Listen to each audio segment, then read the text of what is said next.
are people.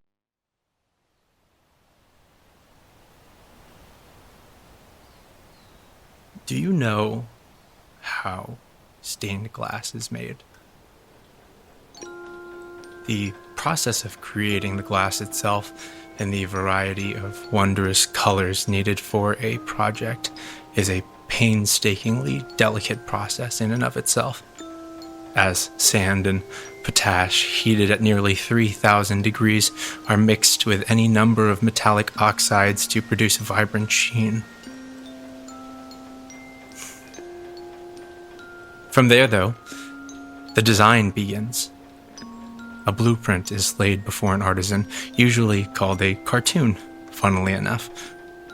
It would demarcate the lead lines that would surround the glass, as well as allow the artisan to meticulously arrange the colors exactly as they feel they need to be. Each piece is in its own place. Each piece has a purpose. Each piece is exactly where it needs to be. From there, the glass is cut to those lines, another arduous process taking time and patience as they are checked against the cartoon before being arranged within the frame, joined by strips of lead, bent and molded to fit the grooves between each colored pane. Any details necessary to creating whatever scene is desired by the client is then painted onto the glass itself. From beginning to end, there is purpose in every pane of glass. And yet, when you look on at that tent made from that same glass, it all just seems like a phantasmagoric mishmash of color and light. No rhyme or reason to the vibrant reds, somber blues, and royal purples. Except there is. There always is. Someone must have designed it, after all.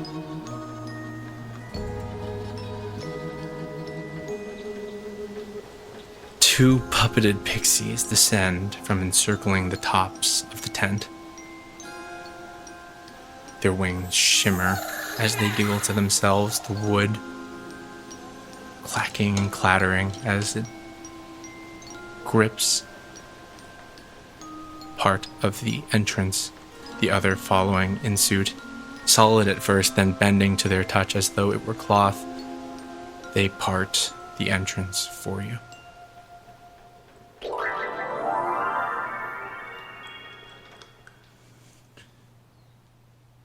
Vincent, Azram, Ladara, Dresden, Auna, and Rosanov. You all stand before the entrance to the tent of stained glass. And as the entrance parts, you feel that warm glow wash over all of you, relaxing you, despite what comes next. What do you do?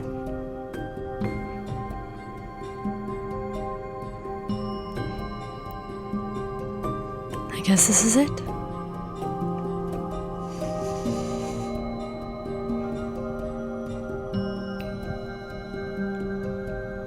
Should we just head in?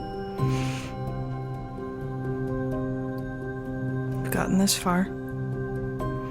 I think this is all we have left to do, right? Please don't die. That's all I ask. I don't plan on it. Dresden smiles. And it looks like there's only one direction left.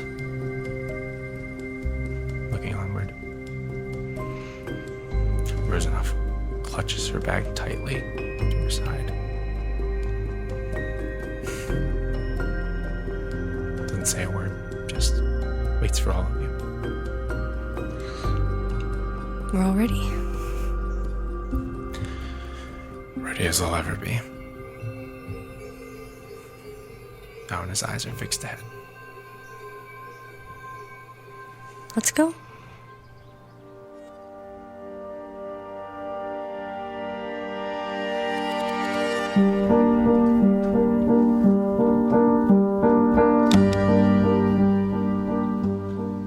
6 enter the tent.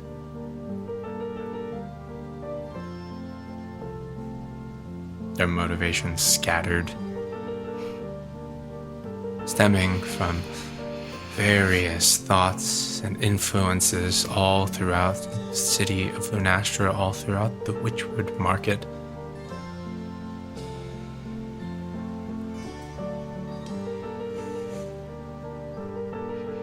But for a lot of you, this can't be the end. You know this.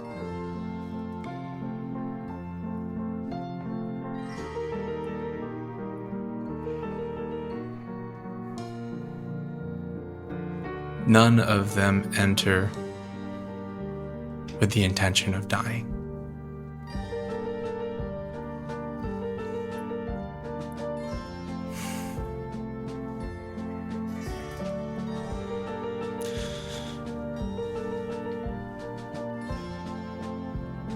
But as you step into those halls and you feel that enormous pressure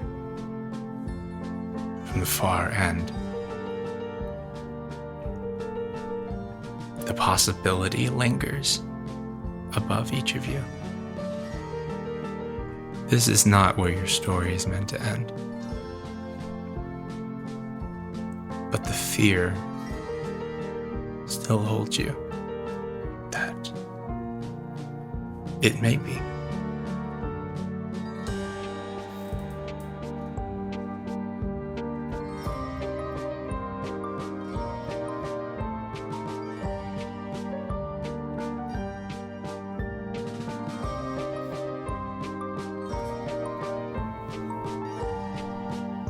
Stepping into the tent, it's expansive with marble flooring that echoes with each step.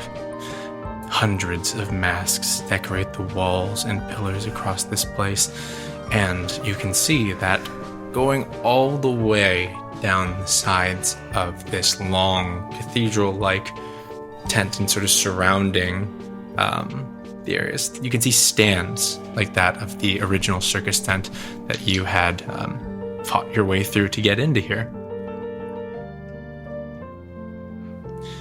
And in the wings, seated there, watching from theater boxes and audience benches, hundreds of wooden puppets sit patiently. The roof, the ceiling, you can see that the stained glass does form an image, a wondrous land of outlandish color and creature on one side, and another of more familiar terrain and recognizable being on the other. They outstretch their hands in unity, and between them a cloaked figure in a mask facilitates. And in the center of the room, two structures catch your eye.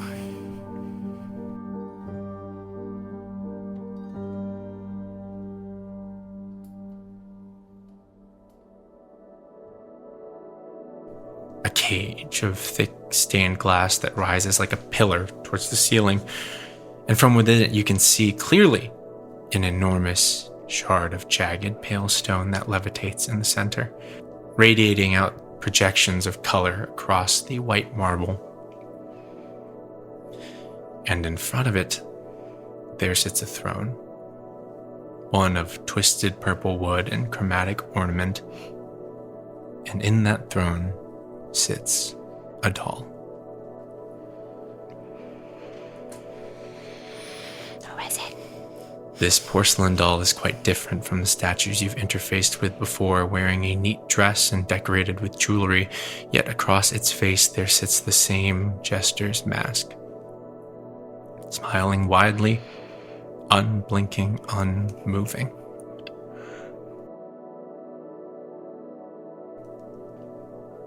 Challengers, you have bested the trials of the Tower of Masks, yet one final challenge lies ahead of you. We have a battle to attend to. I know this as well as you. But I assume you have questions, doubts, curiosities brought about by your stay in the moonlit city. I have answers. History passed down by those before me when I was in your shoes, a challenger of these trials. For centuries, the ferrymen have existed at the peak of this tower, bound by the rituals and rites of the Court of Summer. They would fulfill the wishes of the Archfey, those all hearing and all seeing. And in olden days, when a worthy challenger proved themselves in the arduous climb to the top, they would relinquish our power to them. The mask moves on, the wheel turns, and the times change.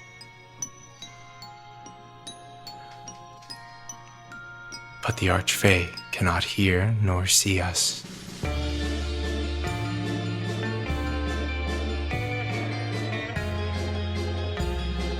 Not anymore, for I am no puppet. Allow me to say this. The fight we are to undertake is not by design of the tower. It is of my own. A blessing, a favor. The idea sickens me, that I am to bend the knee to whomever best those trials dreamed by the narcissistic and pompous lords and ladies of the Amethyst Theater, sat gorging themselves on human suffering. I refuse, though the previous may have yielded. I am not bound as they were. I will fight. The doll just begins to stand. And I will break each and every one of you. And when I am done, there will be no challenger. Your souls will flow in the rivers that carried you here. Forevermore, your faces turn to masks that will adorn the trees as warnings. You wish to learn my identity. Is that right? Allow me to reintroduce myself. I am the ferryman. The mask falls off the doll. You can see cracks in a faded doll's face that then shifts to that of a familiar, weathered old druid. I am the firm but fair granny. The face shifts to one of pompous grooming and handsome features. I am the champion, Geronimo Johnson. Attired in worn sheepfolk. I'm the proprietor of the Sleepy Sheep. Then to stern and sharp features. I am Esme, longtime friend and former flame. And from your side, you hear a voice speak out.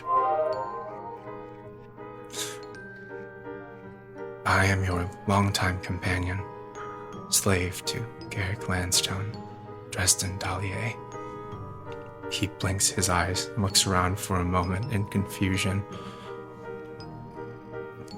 The faces on the dolls shift between so many you've seen and met in the moonlit city above, people you've reunited with, people you'd spoken to on shopping trips, people you'd never seen. Before finally it lands on a face devoid of features, a porcelain white, unpainted, untouched. I have been in their minds throughout your time in the city. I am everywhere and I am nowhere. I am neither here nor there. I am no one. I am everyone. I've planted sprouting seeds in the minds of all of those you trust as allies. All to watch your each and every move since your first interference. All to finally bring you to me when confrontation became inevitable. As they speak, You hear the puppets around you all begin to cackle and laugh, the wood chattering from the wings as the bodies begin to crawl over each other towards the center before rapidly picking up speed and flying at the porcelain doll in the center.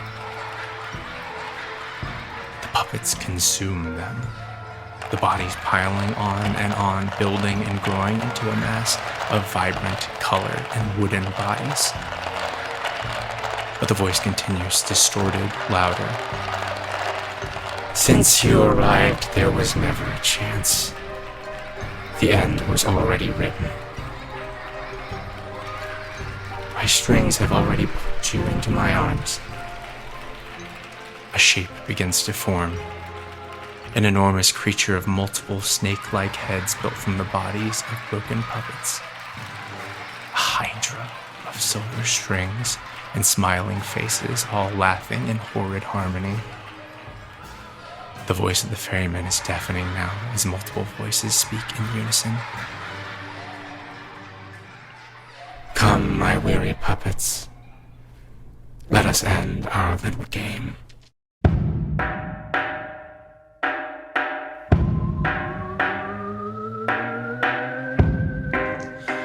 Everyone go ahead and give me a roll for initiative. Sorry, what? Seems a little obsessed with us. A So lot going on here. it's no one and everyone. Oh my god. Okay. Okay, I guess cool. I'll roll initiative. Okay, cool. It's fine, it's cool. I rolled a natural 20. Hey, period. I rolled Very a natural one. Plus any initiatives? Plus one. Sure, plus one. 21. What's the natural one? 5. Plus, okay, 5. And then the Dora. 18. 18. Take this as you will. Okay, actually, at the top of the round, we've got Azram. You are the first to act as this beast just begins to form in the space. Right now, you are in range of it, and it is in range of you. For the first time ever, Azram is top of initiative. I would just like a round of applause. A round of applause.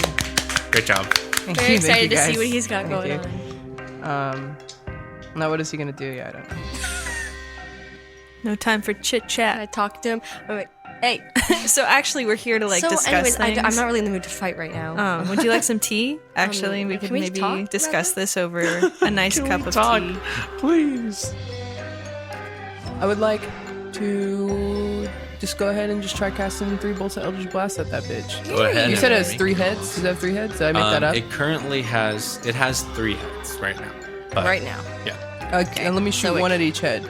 Sure. Go for it. You telling me can multiply? 25. Woo. 18. Nice. 20. All 3 hit. Go ahead and roll your damage, and then we'll describe it.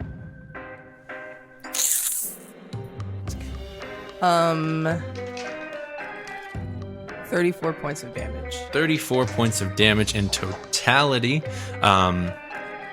You see that these heads, just kind of serpent-like, don't have the actual reptilian face at the end. Instead, they are these enormous, shattered wood puppet faces of tragedy and comedy, and a strange mix in the center of just a blank face that are all just letting out these and this weeping that echo out throughout the chamber, and you're just like, fuck that.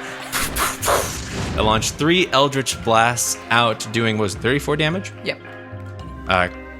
Eldritch Force cracks into each mask. You see bodies of puppets just fall off and then crumble to the ground. Anything else that you're doing with your turn? As a bonus action, I'd like to cast Hex. Hex, you got it. Give me an augment roll, because I always get caught for this. Everyone says that Hex is only for ability checks and not for saving throws. Well, guess what? I built a system in which it can be. So hit a 10 on a augment roll. It's plus 5. Natural 20. Natural Oh, 20, shit. that shit can absolutely give disadvantage on saving throws. Which saving throw would you like it to give disadvantage on? Wisdom. Wisdom saving throws, okay. Disadvantage on wisdom saving throws. Okay. Yep. Anything else you're doing with your movement reaction? You're in range of it, and it is in range of you. Its range is a little bit long, but I would probably just do something to like call attention to me. Okay. Like whip my whip on the ground or something and be like, "Come at me, big boy," or some shit. I don't know. Just like He would spitting say ideas. Yeah. there is a crack of lightning that just echoes throughout the chamber as the heads just crying and laughing just all turn towards you, getting ready to strike. And strike they will as they use their first legendary action. More of these. Oh, they're first. Cool. Yes, they certainly will. To use lightning lure on you. 19 to hit. Yeah, it hits. Okay. You are going to take... I also have lightning lure. That's not fair. Change my own I feel like my fucking armor class spell, I hasn't guess. changed in like. Yeah, because we haven't got new armor. Oh yeah. Or you're, My AC is so bad. Azram, go ahead and make a strength saving throw for me. Yes, sir. Strength saving throw is 19. Wow. 19. Rolling really good. I'm using my Deville dice, that's why.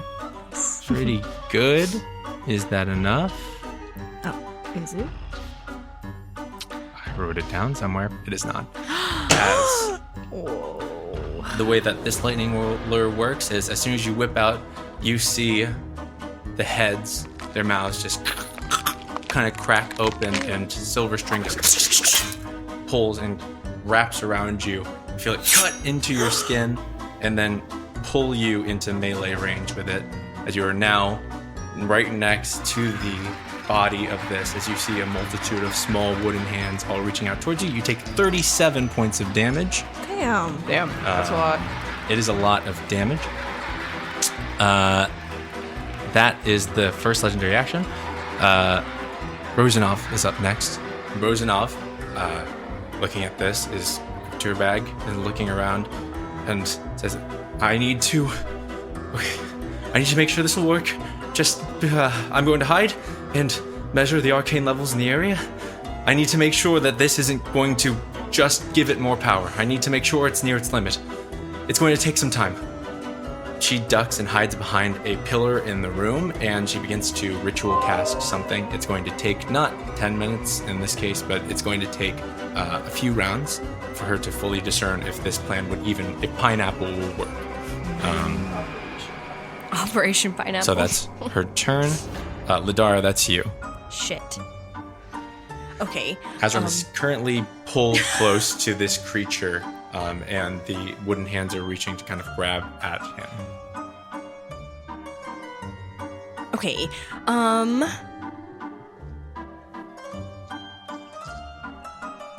So, sorry, he's being held by strings or hands? He was pulled by strings, and now he's like right next to it, and there's hands like ripping into his clothes and stuff. Okay. I'm gonna shoot a poison arrow directly at the part that is trying to get at Azram. Okay, you're firing into the puppets, basically. Yeah. So sure, go for it. Go ahead and roll some damage. 66 first.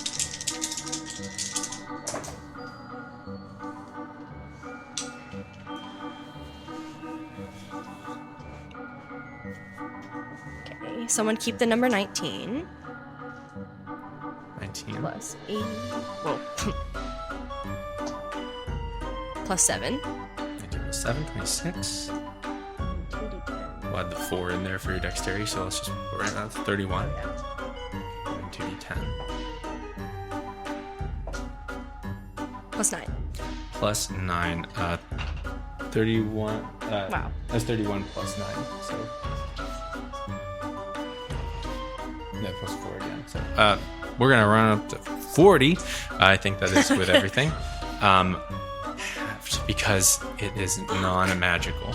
But it still takes the damage as Azram, you feel a long puppet arm just reach out and grip at your clothes. You see its face smiling from within, and then you see an arrow just splinter the wood out that comes from behind you.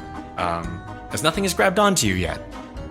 But that did do a pretty good chunk of damage. And I'm gonna bonus action steady aim. Bonus action steady aim. You have advantage on your next attack.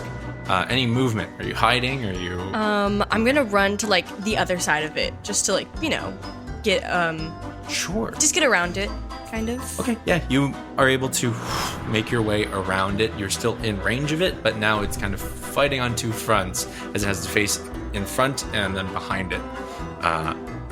That is going to be another legendary action from the ferryman. It's going to use one to try and grapple Azram. Go ahead, Azram, and give me an athletics or a acrobatics check to resist. What'd you get? I haven't gotten my modifier yet. Chill. Calm. God. God damn.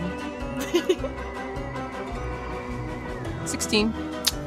You beat the check. They only rolled a 7 plus their magic. Yeah, no, it wouldn't be enough. You feel that the puppets are gripping you and grabbing onto you and trying to pull you into the body itself. But you were able to resist and just pull yourself away. You're in melee range and you are no longer a threat of being grappled, at least not at this moment. That brings us to the ferryman's turn. Oh my god. It is their turn now. Let us see what they can do. You see Ladara from the back of this creature, one of the heads just kind of turn around and its mouth just open from the mask, and from it just pours like a pile of puppets, like clatters to the ground, and they all just kind of rise up to face you. This horde of puppets that are now in front of you. Cool. They are going to make an attack on you. They all act as one unit, so this is only I'm just gonna have it as one attack. 16 to hit. Does that hit you? Yep. Yep. Okay. It does. RAC is so bad. My AC is 16. Wait, my AC is 16. Yes. Yeah. Okay. Beats it. That is going to be 17 points of slashing damage as you feel, bludgeoning damage as you feel these puppets just clawing at you and beating at you as you're trying to fight them back. You're firing arrows, trying to keep them back as a wave of puppets are just attacking you. That is what it's going to do for that turn. Next person to go is Auna. Auna sees you in trouble. Azram is going to rush up and is going to use Fist of Unbroken Air. It's going to spend 2 key points to make sure that this hits really hard. It does hit. Auna is about to do a ton of damage. Let's go. Period. That's my fucking brother. Sexy. Take your shirt off. Just kidding, sorry. Cut that out. My bad. My bad. 30 points of damage to the creature, and this is magical as Auna rushes up by your side, seeing the puppet hands grasping. You see him punch the air before the creature, and then this compressed blast crack into the wood. You see just splinters fly outward as he's next to you fighting in melee range. Good on you, Auna.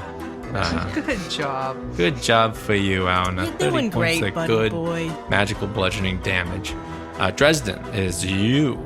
Dresden is going to rush around to the side to kind of get a diagonal angle on it, and it's going to cast Lightning Bolt. Lightning Bolt, I believe, at 5th level is what we're dealing with, so that's, 10d6? Holy shit. Let's see if we can make let's see what we can do here. If we can dodge that.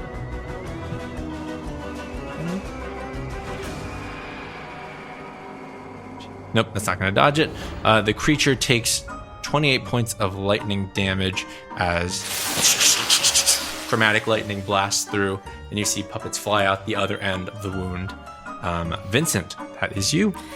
Oh god. I'm gonna stay just within range of it, but I'm gonna try not to get caught by it. For my action, can I try to do the thing that I did before with Bane, where I stack it on top of one target, augment it? Yeah, sure. Go ahead and give me an augment roll. Let me give you the charisma roll first. Okay. Make sure it saves. It does save. Damn it. So you get the spell back. That's the Bane. Okay. Can I? I'm wondering if it would be worth it to help Rosanov. Do you think she's like good? You absolutely can. Yeah, Okay. if you'd like to.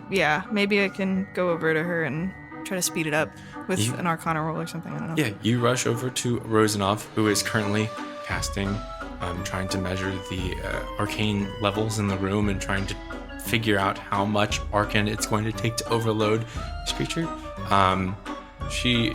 You are able to join her. Go ahead and make an Arcana check for me to help move along this process. What'd you get? I keep rolling bad. This dice is going in jail. Got an 11. An 11. You join and you try to mimic the motions that she's doing. You do get a little bit of a sense of something that's happening, but it's hard. You're not really seeing anything. You're casting the same motions and they're just not coming to you. As Rosanov is, you can see runes alighting in front of her as she is just. I'm like, am I making it worse? I can go away. I don't know. No. It's actually it's nice to have someone in my corner a little bit. Just Okay. stay safe. Don't draw too much attention over here while I'm doing this. Sure. Okay. Yeah. Perfect. Okay. That brings us then to us at the top of the round. Layer action. What do I need to roll? I need to roll a d6. Okay. Everyone who is near a puppet, so that's Ladara, Auna, and Azram. Cool. Go ahead and make a dexterity saving throw. Where's Dresden? Dresden is off in range. He's off to the diagonal. Goddamn. Natural 1. Natural one. Okay. No. Do you want my modifier? Is it worth it? No, that's not. No, actually.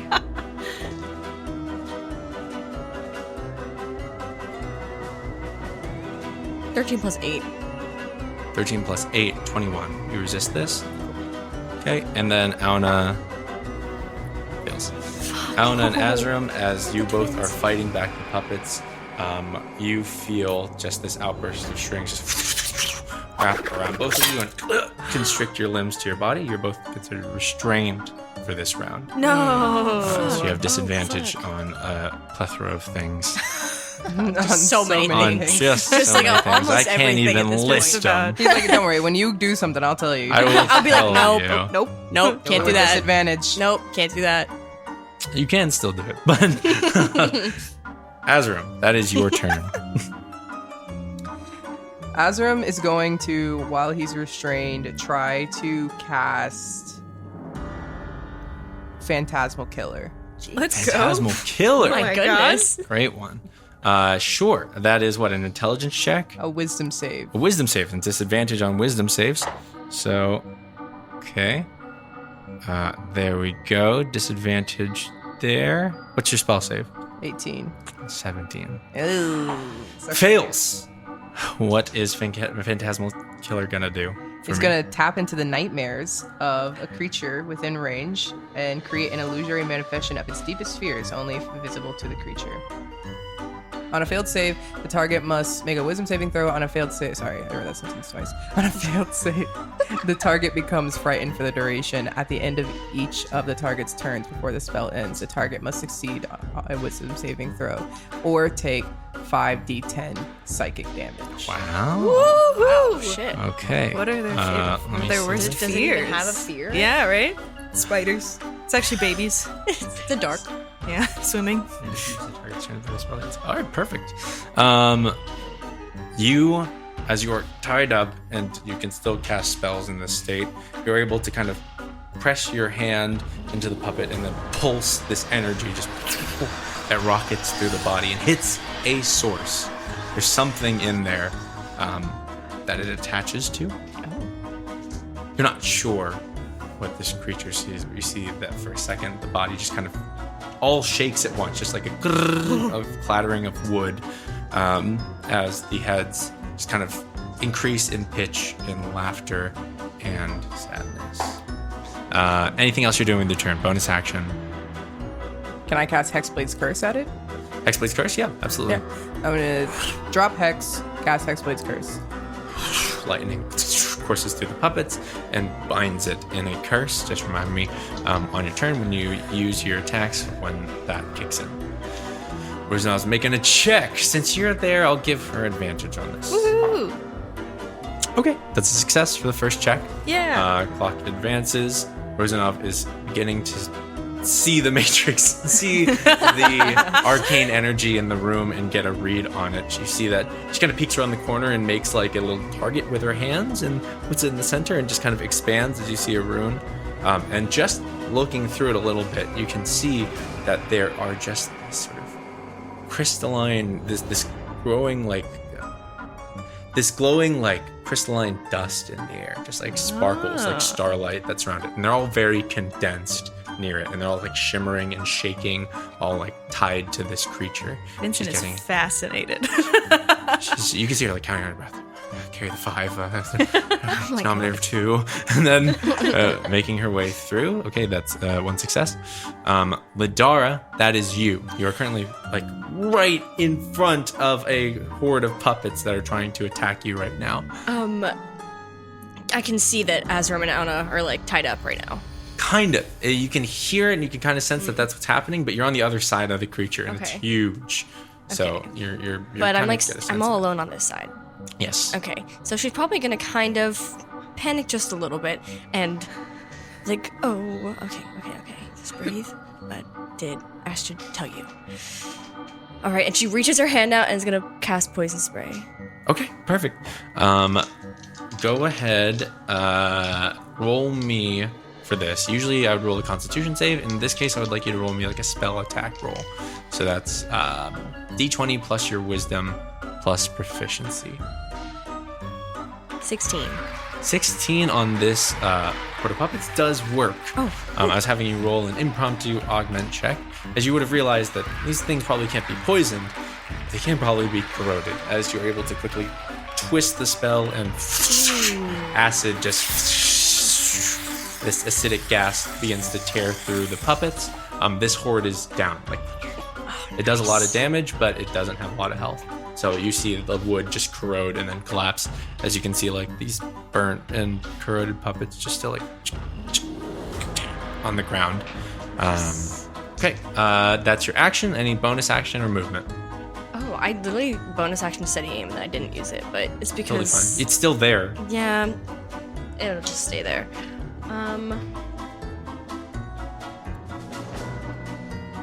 Who's have your cunning action? Just the dash, hide, or disengage. I will dash around back, just to like closer to other people. Okay. You're on the other side, like opposite to Dresden, diagonal to the creature, and now you can see Azram and Auna tied up in the strings. Gosh. Okay, cool. Okay. At the end of your turn, that's the Ferryman's legendary action. Ferryman is going to release a multi-attack and strikes on whoever is nearby enough. And in range is, let's spread these out. Azram, Ladara, and who rolls higher? Dresden or Auna? Auna. God damn it. I know. Leave It's me out gonna of this. suck. Cocked. 28 to hit Azram. 29 to hit Ladara. Oh, I think it hits. 24 to hit Auna. Okay. God damn. It'll be okay. Yeah, we're fine. Sure. Ladara, go ahead and make a strength save for me, please.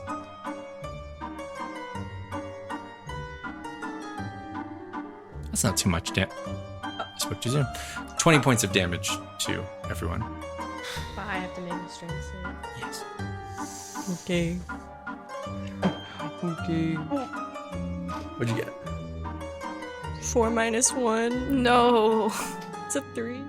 4 minus 1. Oh my god. You are restrained by strings.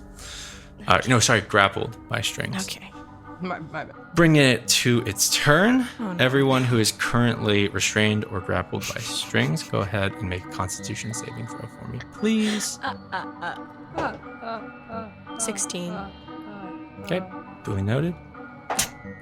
Duly noted. Auna, Sounds good. I think Auna Constitution actually save. save. Oh, wait. Auna succeeds. Oh, yeah, it's the same. God damn it. My constitution save's good too, but not that good. Never mind, my constitution save isn't that good. 8. You feel the strings just kind of... Wait, which one of us? Lidara and Azrim. You feel the strings move across your body until they're in perfect harmony with your limbs. As you are still conscious and you are still moving, but you no longer have control of your own body. No, Nice. fuck. For the time being. Great. We're like little puppets. Auna is able to resist that, and then we'll see what he does there. That is that turn. Next is any puppet's turn. Which one? Oh, yes, wisdom save.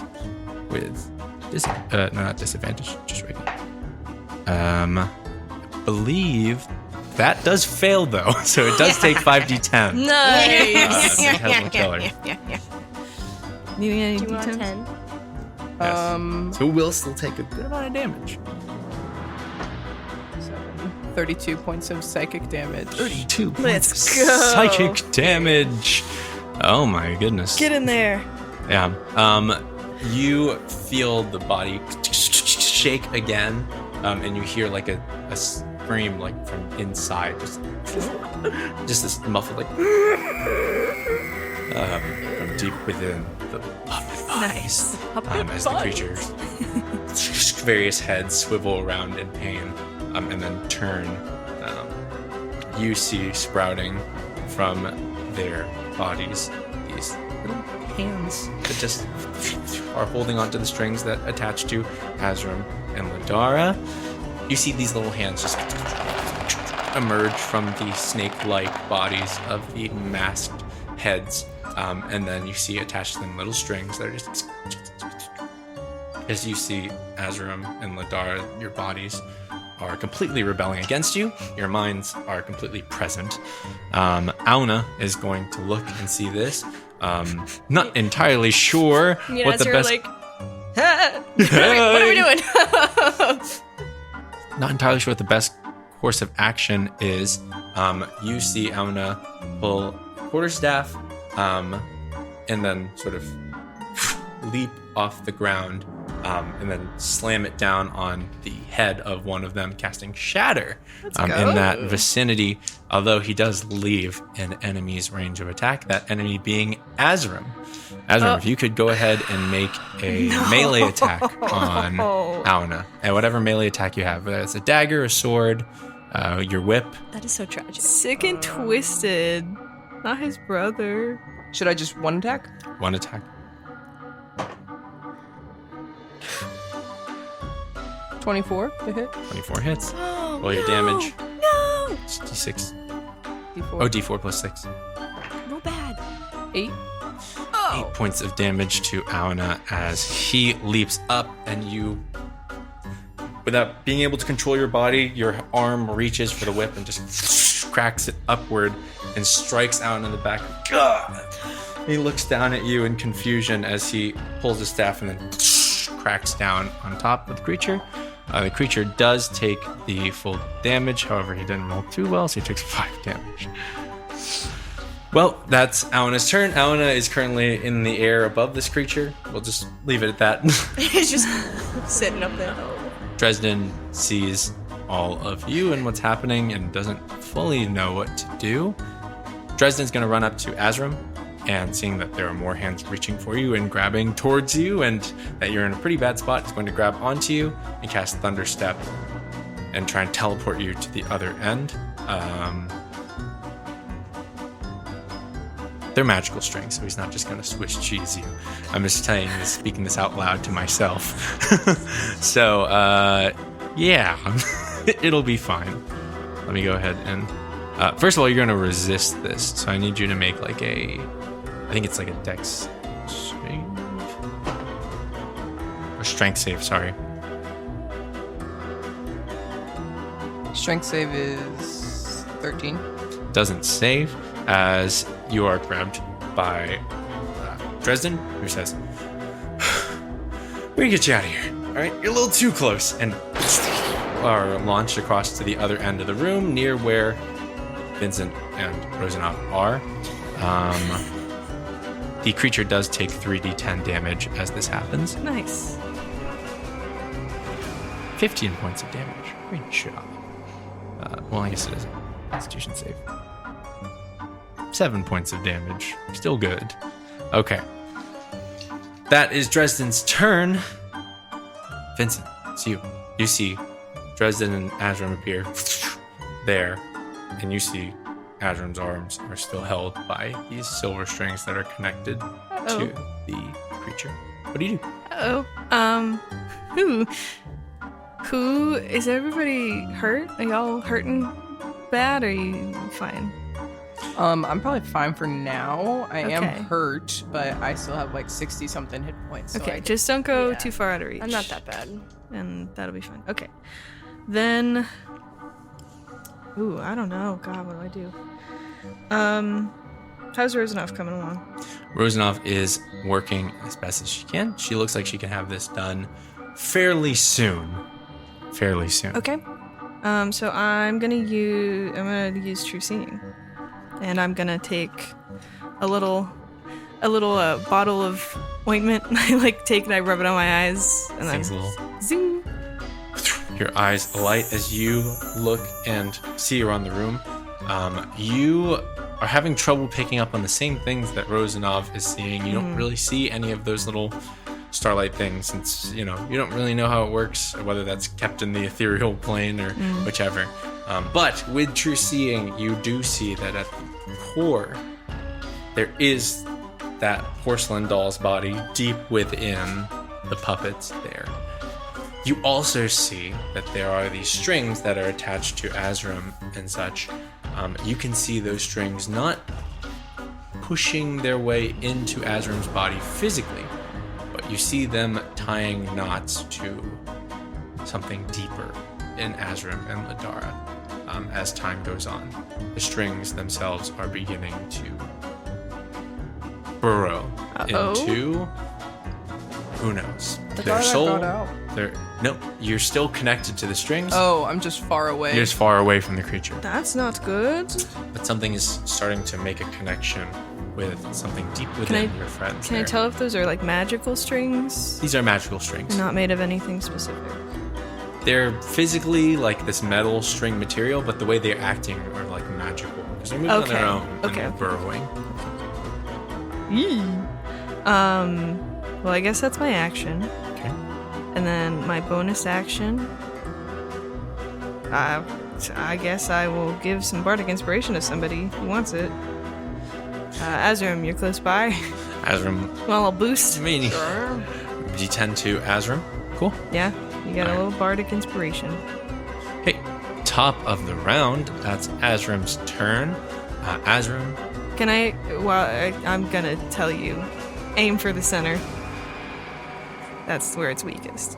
you yell out to Azram, and Azram, you feels, even though you're far away, on the top of your turn, you don't feel that grip on your body any lessened, and your body just sort of turns towards Vincent and Rosanov. I'm like, oh Dresden shit. has not realized as to what is happening yet, as you make 3 Eldritch Blast attacks for me Hey. on our dear friends here.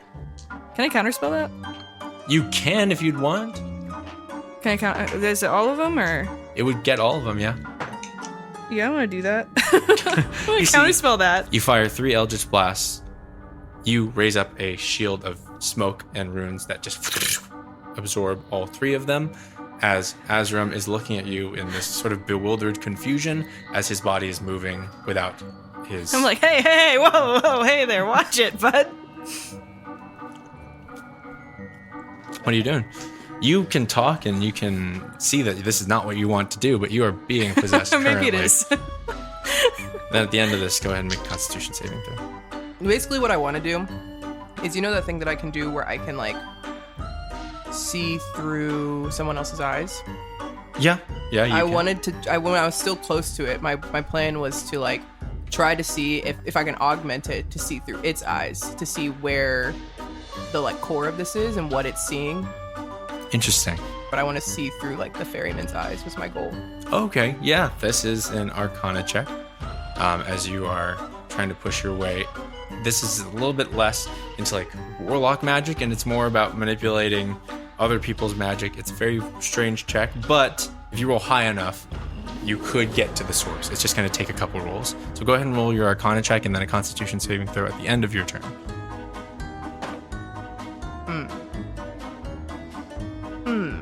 Not great, probably. I think my Arcana is kind of low. It's okay. All of them will build towards something. My Arcana is -1, so 9. Okay. 9 is enough for you to get a surface level. You start to see through a multitude of perspectives in the room. It's kind of like how a fly sees. You just see a refracted imagery all across of everything. It's very overwhelming at first, this kind of cracked mirror of the room around you. But you're getting the sense that one of these mirrors, one of these visions, is the source. And you're trying to just discern out of all of them which one doesn't fit, which one doesn't look the same as the others. Make a Constitution saving throw for me, please. Constitution saving is 11. Okay, that fails. You take 27 points of damage as you feel something grip, something far deeper within yourself. You feel as though something has attached itself to your magical essence itself, like the very arcane ability in your body, and you feel yourself just kind of tense. Something is taking root, and it's not going to be good if it continues to do so. Rosanov is next and looks up at you and says, "Why are you attacking us?" And she's looking up at you and then looks at the string and says, "Oh, okay, this makes sense. He's being controlled." As looks at you, I don't know how to stop it without... Just keep going. I will make sure you're fine, okay? Okay. Natural 20. Natural 20 on Rosanov's part. Nice. Wow, good for her. Let's go.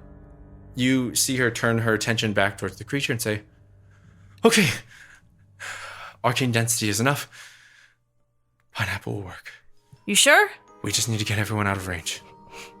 Okay. I can do this. There's enough space in here to do this without losing anyone." Are you absolutely sure? I'm sure. Okay. She looks at you. Do I trust her? Make an insight check. 21. 21. She is looking at you with confidence, but there's nervousness to her too. This will work. Will it be perfect? You don't know. But she's smiling at you as she says, "We just need to get Ladara and Awana out of the way." Okay. We're gonna do this. That was that. Since the rolled a natural 20, I'll give her a spell. I can start with one here. She's gonna cast Bigby's hand as a large ethereal hand goes and grabs Auna in midair. He goes, "Whoa, whoa!" as he's being pulled backwards. And Rosanna says, it's me, it's okay." As Auna is being pulled through the air, Ladara, that is your turn. You feel the strings launch you into the air right above Auna and pull your dagger out as you plunge in. Go ahead and make an attack with your venom dagger on Auna. The narrative parallel. Oh no! I'll let you use steady aim if you want. What kind of sick fucking joke is that? No, I don't want to use steady aim. Go ahead and roll your attack. You said my dagger. Your dagger, yeah. 13 plus 9. That hits. Ladara, you are not possessed. You and Azram are not possessed. You both know exactly what you're doing. You just can't stop your bodies from doing so as the strings fling you through the air, draw your dagger, and then... No! No! As the dagger plunges into Auna, go ahead and roll your damage with sneak attack. God, no. It's a D4 plus 66 plus whatever your venom dagger is. So much fucking Why damage. are you so good at fighting? God. 30. 30 plus 4. 34 points of damage to Auna as he feels the poison push into his body. No. He looks up at you. What does Ladara look like right now? Tears. Oh. The dagger is plunged into his stomach. He looks up at you and I didn't. he takes his hand and he just sort of places it on your head. And he says, "It's okay. I know it's not you. I'm sorry." It's okay." As he pushes the dagger out of his body, and then just kind of, to prevent you from hurting him or yourself, pulls you into a hug. It's kind of Okay. more of a grapple right now than a hug, but it's just kind of holding you so that your arm doesn't continue to stab him, which it is trying to. Or stab myself. Yeah. Bigby's hand is carrying you both out of the way. Go ahead and make a Constitution saving throw for me, Ladara. 11. 11? Mm-hmm. No bonuses to that? I got nothing. I'm gonna head out, guys. It's been really fun. It's okay. It's all right. It's alright. It's okay. 15 points of damage. You feel the same thing as Azram as you tense in Auna's arms. You feel stinging pain as it burrows. The strings begin to burrow into something in your... Basically, forming a deeper connection. That was Ladara's turn. Legendary action from the ferryman. Everyone who has taken damage, go ahead and give me a wisdom saving throw. I believe that is what this is. I believe that's the save for this. This is an augmented Oh God. Toll the Dead. I got 18. I got a natural one. Damn. When did I use my last counter spell? Was that this turn? Or was that last? That was Just now? this turn. Yeah, just now. Sorry, guys. What'd you say, 18? Mm-hmm. Does not make it. What? 28 points of damage to both of you. 28 points of damage to both of you. And then 28 damage to Auna. How's Auna doing? There's a ring that just fills the room. This is augmented, so it doesn't do damage to everybody, but it only does damage to people who have been hurt. Auna is bloodied. No. He is below half. I'm way below half. As there is a bell that rings out from within, this horrid screech that seems to make your wounds worse and worse. Bringing us to Auna's turn. Auna is going to try and disarm you. So go ahead and make let's say a dex save against this attack. What'd you get? 21. 21 versus Auna's attack. Fails. 23. He knocks the dagger out of your hand as he uses movement to grab you and then leap down with the others. And then just restrain them. Something's wrong with them. I can't move. As you're being dragged, Rosanov looks and says, we need to dispel this. Right, yeah. I was... yes. Okay. Okay, perfect. The stress setting in. Dresden. Dresden. Does Dresden have dispel magic? Does he have dispel magic? I'm about to find out. Because sexy honestly, so that'll light. be really helpful because I need a heal. 28. Dresden's going to do something else. You see Dresden's arms just kind of scale up into these reptilian arms. And you see him just crush some spell components between his hands, this sort of dust that stings like gunpowder. And then a wall of fire just separates the room as the creatures on the other side. Dresden says, I'm buying us time. Wildfire's up. That goes to Vincent's turn. Nice. Okay, so I'm gonna try to dispel magic first. Okay, you can choose one person, or you can try to augment it so you can hit both. I would Adjnor and love to try to augment it. roll an augment check. DC 15. Natural 20 plus 5. You can get both of these friends of yours. Cool. Yeah, I'm gonna use that, and I'm gonna try to take those strings off of you. Okay. This is a higher level spell than what? I was casting at 4th level. So that roll. Go ahead and make Okay. a roll. What'd you get? Just a straight roll. Just straight roll plus your charisma. 16. The strings pull out of both Azram and Ladar's bodies. Azram, give me a...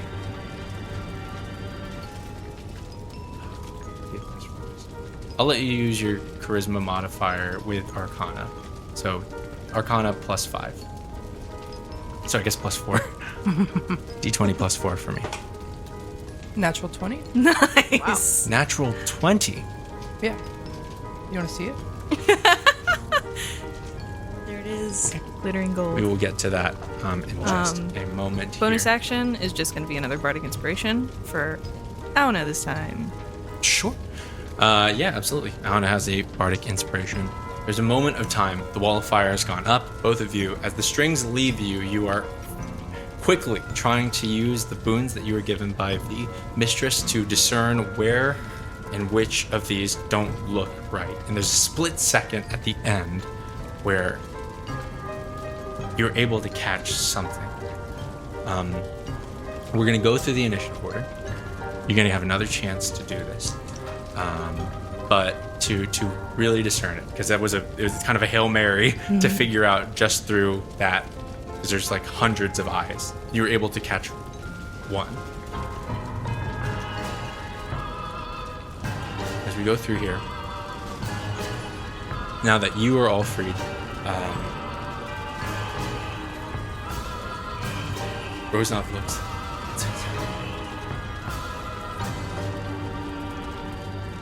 Pineapple. There's enough room to do it. The arcane density around the creature, they're barely holding on. When the wall of fire goes down, I'm going to use the hand to bring the bag over to the creature. I need someone to make the shot. I can do that. Okay. Okay. How far away do we need to be? I'll get as close as I can. Back up. We'll all back up as far as we can, towards the entrance. I can get people out, or at least one person out, if we need to. But I don't know about everybody. Jess. The rest will figure it out, I guess. Okay. Where am I shooting? Aim for the hand. All right. Dresden. Get ready. Dresden looks. Okay. Everyone on board? Let's do it. Everyone prepare your actions for what will happen next.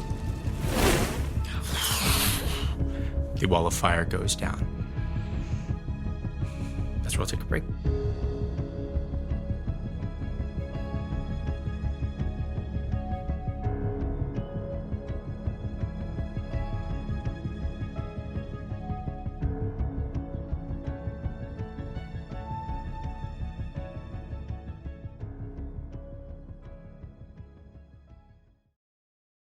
Hey there, folks. It's me, Christian, the Dungeon Master of the Strings of Fate. Last we left off, I was on the run, so maybe you won't get so much break lore because there may be things happening in the podcast that I want to get to very quickly. So let's hop right into it. First of all, happy Pride Month. I know that events in the world may seem like things are caving in around us, but at the same time, there is a lot to fight for, and there's a lot of good in the world. So please treat yourselves well. Take care of yourselves so that you can continue to fight the good fight, because there is a good fight to fight, and it's not all pointless. First things first, the Strings of Fate and the Strings of Fate community is an anti-bigotry zone. So if you're a fan of the show and you don't support trans rights, the show's not for you. You should stop watching. Anyways, on with the break. First off, for a message from our friends at Dungeon Depths. Our friends at Dungeon Depths are cooking up something quite fantastical for you. Go ahead and check out our social media to go see what it is. I'll give you a hint. They are beautiful, they are handmade, and they are dice, which is a pretty big hint. If you don't already know what Dungeon Depths is your one-stop shop for quality gaming supplies with character. You can find them at shopdungeondepths.com and use the code SOFTPOD at checkout for 10% off of your order. That's SOFPOD. This show is also sponsored by Roll20. You can find them at roll20.net. It's a virtual tabletop that you can use to connect with your people all over the world for great tabletop gaming online. And finally, this show is sponsored by you, the viewer. We have a Patreon at patreon.com/thestringsoffate. Very recently, we released our first 2 episodes for The Ballad of Bonnie O'Donegan, the first Softpod side quest, a one-shot adventure that's canonical in the world of Aphra. You can check that out on our Patreon at the $10 tier. Episodes 3 and 4 are in the works, so keep an eye out for those either this month or next. Things have been a little bit hectic on our end, but we're trying to get our schedules together. I will now read out a few names from the $10 tier on Patreon. Thank you to Ankhefenra, Mary S., Cait, Kim, Sheki Nestor, Bren, and Tegan. Thank you so much for supporting the show. It's a quick break today because we have a lot to get to. I'm sure you all are wondering what's going to be happening next. This is the beginning of the end of Moonlighters, and there's a lot of really great stuff coming up. But you gotta trust me. Content warning for the rest of this episode. There are very heavy themes coming up. And probably pretty heavy themes coming up in the next couple of episodes, including but not limited to death. You can always check the description for a more detailed content warning, but for now, take care of yourselves, take a break when you need to. These can be very emotional episodes, so just take your time. Shout out to the softcore that's listening right now. We love you. We're glad to be back. Anyways, that is all for today. Bye-bye.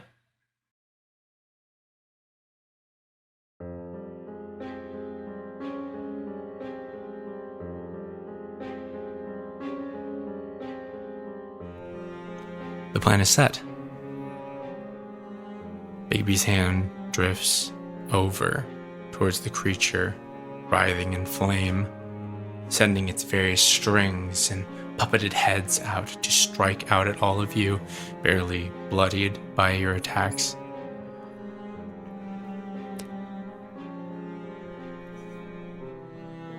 You all are separated into your groups. As soon as the arrow strikes out, you're to teleport as far away as you can in any direction. But Vincent Rosanov whispers to you and says, Vincent, I need to cast a protective spell.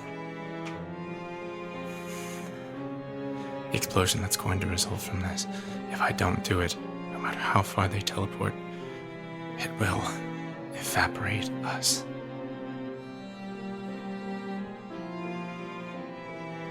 What are you saying? You have a choice. You can stay behind until I can get this completed, and we can teleport out together. But I know you have something to live for. And if you need to leave me, then do so. I can't just let you die. Bigby's hand is drifting over. It says, then make your choice quickly. What are you doing, Vincent? Oh my god, what are my options? You can teleport out, or you can bet on Rosanov and teleport with her as soon as she finishes her incantation. you will be delayed from everyone by a single round, so just 6 seconds. They will teleport out before you, and you will teleport out last. But Rosanov is going to roll, and she's going to try to put up this barrier. Can I trust you, Christian? You can trust me. Okay. I'm gonna stay behind then. Everyone is in place. Bigby's hand rises above the creature. Ladara, you ready your bow as the hand disappears and the bag is suspended in air. Oh, God. Make your shot, Ladara, with steady aim. Fuck. Thank God I readied steady aim. 15.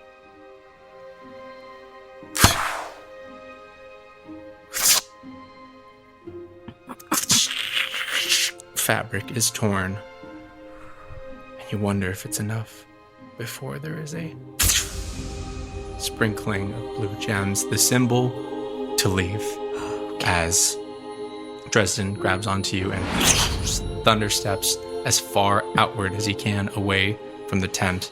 Azrim, you far stepping? Mm-hmm. Lightning With fires with Auna, of course, out of 10. And 2 remain. Rosanov quickly begins to create a flurry of runes in front of you. Beautiful, dazzling images as she is memorizing them, looking for memory, trying to remember the right runes as she's placing them all to create this barrier. What are you doing to help?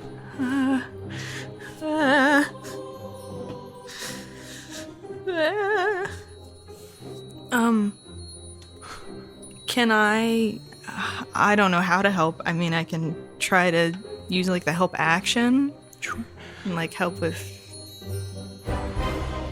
magic somehow. I don't know how to help. She yells out as she's making these runes, says, Vincent, my notebook. You still have it? Yes. And I dig it out. I don't know if you can read those runes, but now's the time to try. I'm gonna try. Make an Arcana check with advantage, please, because you speak the language that these runes are in. Can I use a luck point? You certainly can. I rolled a 2 and then a 4. Are you kidding me? 24.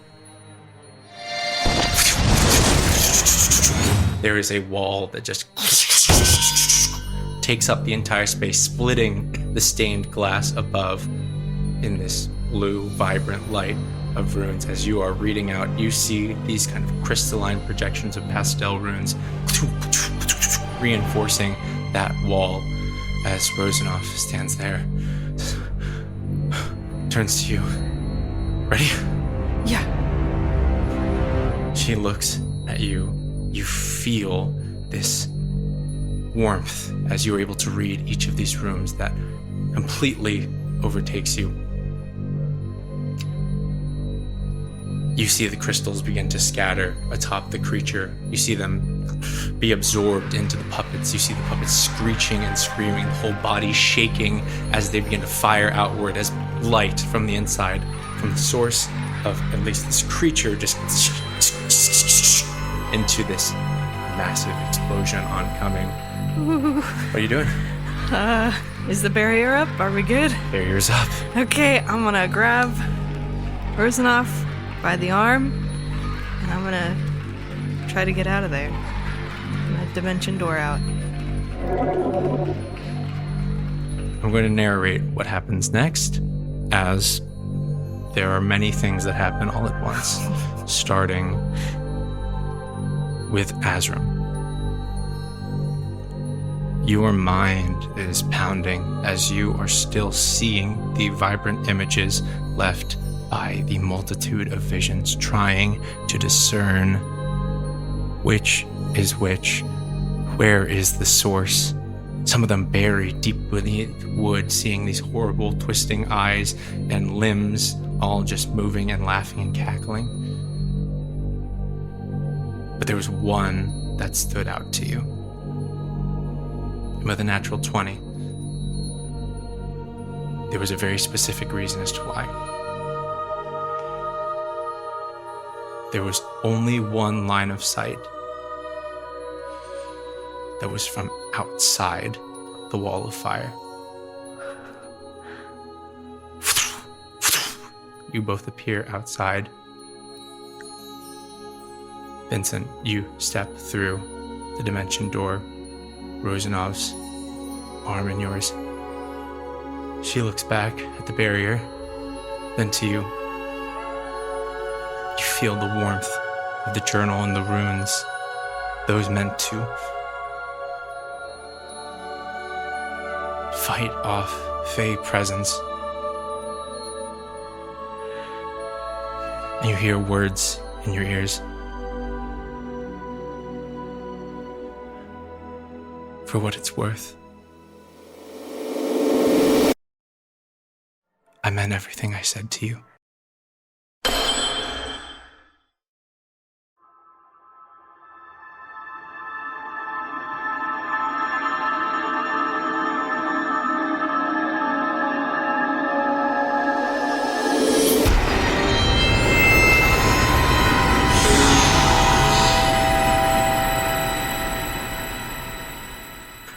Outburst of magical energy, stopped by a wall, blue light and crystalline energy that just pierces this arcane barrier. As you look up at it, you see shocks of electricity and untamed magic eviscerate the other half of this forest, leaving desolate wasteland, leaving behind only that glowing stone.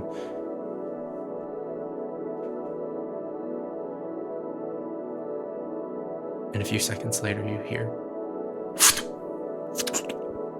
a thud. You all turn to look at each other to see if it's done.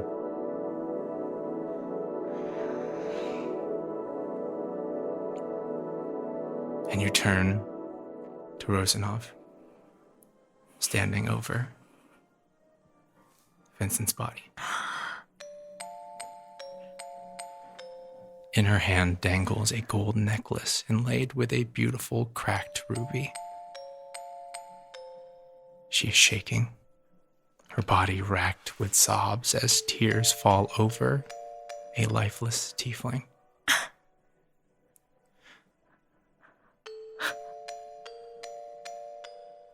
What do you do? Oh my god. And I'll run over. What happened? I thought that everything was gonna be alright. Where's... As you approach, you hear the noise coming from her lips become more audible.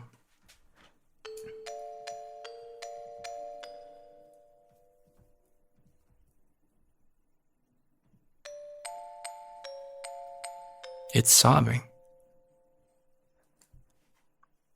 But it's laughter. Uncontrollable laughter that escapes her lips with each sob. Her face shifts between the most intense, tragic cries to the most cathartic laughter with every sound, with every sob.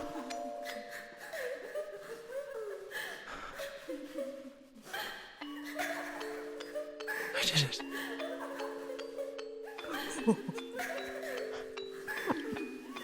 You are framed in an immense mosaic of stained glass. The glass, forged, the frame soldered, each piece fit into place over the course of your stay in Lunastra, a purpose in every pane. It still stands thanks to Rosanov's barrier. All crafted in blood-stained reds, tearful blues, and consuming purples. And for all the truth the ferryman gave you when you entered, they told only one lie. that all of this was machinated by one without form, no one singular mind, that they were nobody, that they were everybody. Except there was always only one. After all, someone must have designed it.